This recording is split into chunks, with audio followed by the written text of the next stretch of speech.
It was a sunny afternoon, and a group of children were playing on the playground. They ran around, laughing and screaming, their voices echoing through the empty park. As the sun began to set, the children decided to play a game of hide-and-seek.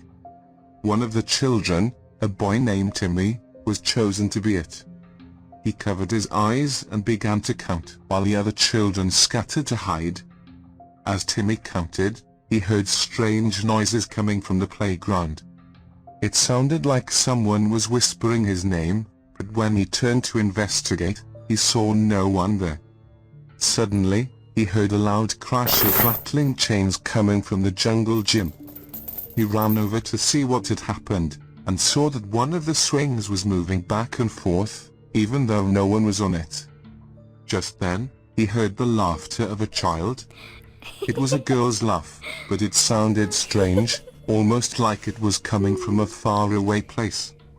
Timmy tried to find the source of the laughter, but it seemed to be coming from every direction. As he continued his search, he noticed that the other children were missing.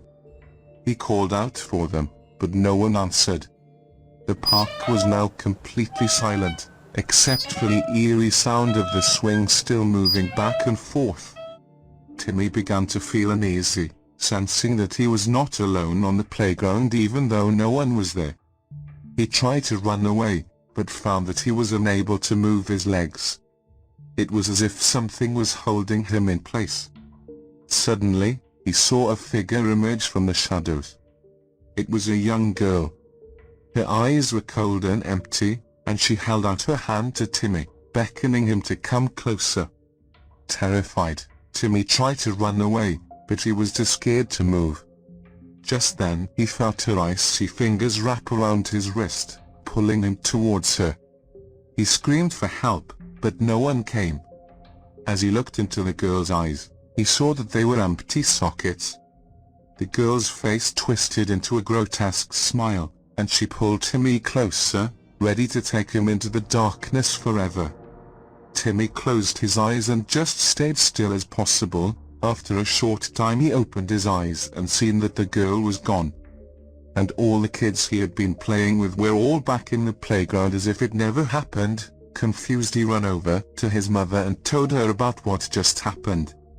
She told him to stop making up stories and that he's only got 10 more minutes to play before we have to go home. Timmy never told anyone else about it till many years after. But he was sure he was taken by the ghostly girl that day into a supernatural world, and he never liked going to the playground ever again.